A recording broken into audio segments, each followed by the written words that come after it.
A high-pitched chorus invites us into the ultra-modern poultry house. How much eggs do you collect here? We collect 2,500 every day.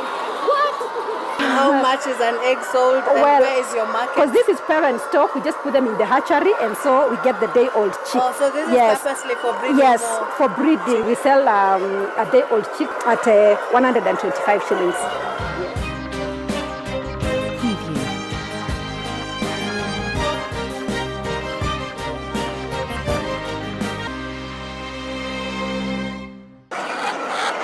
This is Rachael Ruto's brainchild, which took off the ground with the support of her husband, the Deputy President. It is our project, but we came in as a partner to support Joy Walk. How much did this chicken project cost you to start? It has costed us about 15 million.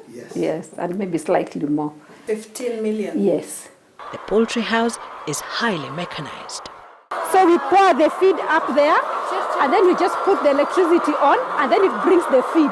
And then this is for water, you see. So the water comes, you can see them like pecking. So that's how they drink the water. So everything is automated, it's easy.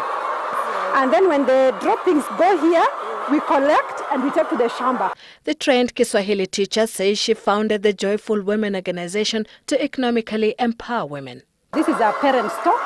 So what happens is that we hatch the day-old chicks, and it's bought by the Joyful Women. And so they rear and they get layers. And we've gone ahead even to help the women because we realize that many of our women are in the rural areas and we have a lot of brokers in between. So even when they have their tray of eggs, someone will buy at a very cheap price. So what we have done is that we have collection centers in all our Joyful Women offices. Every county office has a collection center where once you have your eggs, you take them to the nearest Joyful Women county office and they are bought, and so they get market for you. Why poultry, I ask? As you know, in our culture and many African cultures, people believe that a cow belongs to a man. So we thought we need to do poultry because no man can claim that the hens or the birds are his. Yeah. And actually when we did the calculations on the returns, we realized that poultry gives more than dairy. The hatchery is some distance away from the noisy poultry house. The other thing that we do is we apply for tenders. Yeah. Oh yeah, for supplying the day-old chicks. Yeah. Okay. Wow, that's a good one. Like now the county government of Wazingishu has just put up a tender. Like for someone to supply 50,000.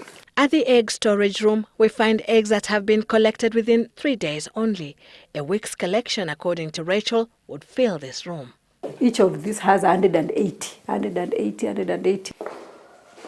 What is this now? This is the incubator.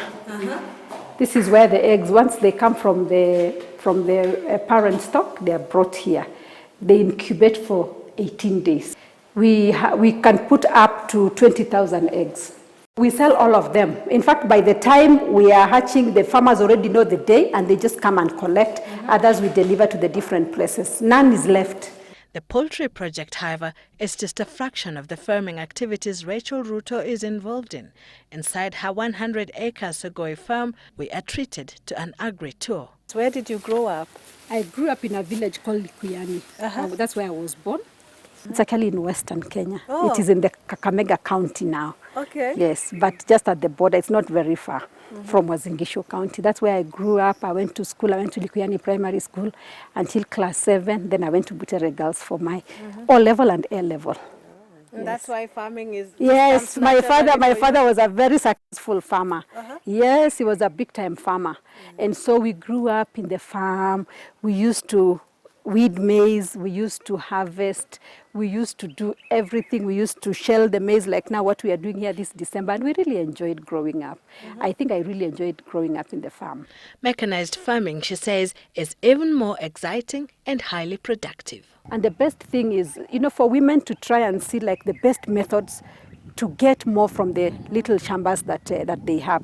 Like one thing that we have taught the Joyful Women organization members is to do what we call the kitchen gardens and to do drip irrigation. One challenge I see that we have as women is sometimes we don't go for information. Yes. We wait for information to come to us. We need to be people who want to get, not just sitting at home waiting to be brought. Did your husband's portfolio in the Ministry of Agriculture influence any of this? They say you have to lead by example. We always have a field day every year when we invite farmers both from the neighborhood and from as far as they can come, just to come and see what we are doing. It's like a demonstration farm open to people. They are invited anytime to come and see. Now we have the poultry project. They're invited to see because, seeing is believing. So is Joiwa all about farming? No, it's not all about farming. It's just that most of our women are in the rural areas. So in fact, we've been telling them, don't just call yourself a farmer. We tell them that you are agripreneurs. That is the new word we are using with the women. Women, lives have changed. The way they dress. Like for me, sometimes I have to think of what to wear when I'm going for their meetings, because for sure they dress better than me. Mm-hmm. Yes, they do. The other day we had a meeting in Eldoret, and I went for this meeting late. And when I got there, I was wondering, I was like, am I lost? Because there was no parking.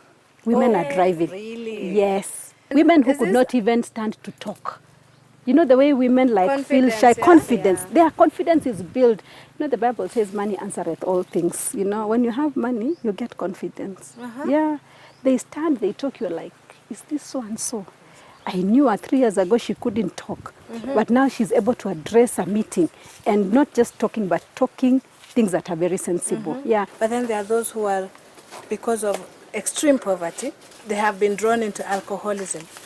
Is there any way Joiwa tries to rehabilitate such women and also make their lives better? Actually, you won't believe it. Our top saver, it was in Gishu County, was an illicit brewer. Uh-huh. Her story is amazing. Her name is Irene. And she was an illicit brewer. But today, I'm telling you, she's a top saver. Her savings, I think, has reached 400,000. She owns a tractor. Wow. She owns a car. She owns a motorbike. Recently, she has bought new land.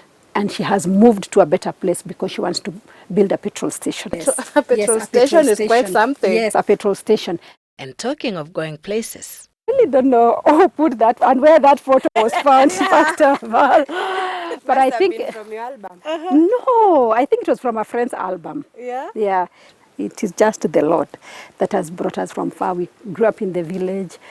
We met in the university, and God put us together, and we've just been able to push on.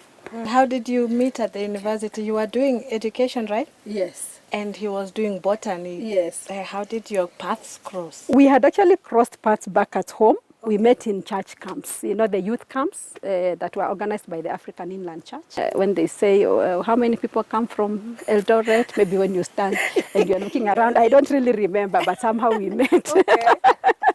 Now here you are, the deputy president's wife. Did you ever imagine this would be?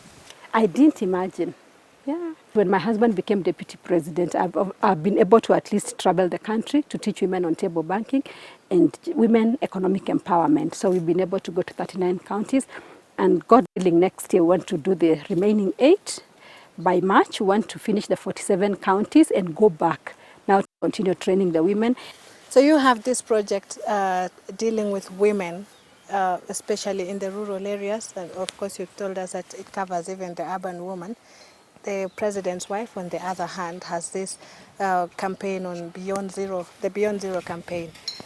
I get the feeling that perhaps you're thinking that if your husbands won't be remembered for anything, people will remember them for their wives and how they touched the lives of the common people. I remember what happened when the Jubilee administration came into power last year. We actually sat down with the First Lady, and we thought we'd just run with our passions, and we didn't want to duplicate. So that is how the First Lady is running with the maternal child health, HIV and AIDS, the environment, and of course her program of Beyond Zero campaign. And I decided to do women economic empowerment because at least I'd also been doing that. Okay. So we're just happy to support our husbands. And with her husband of 23 years, with whom they have been blessed with 6 children, they celebrated yet another wedding anniversary on the 21st of December.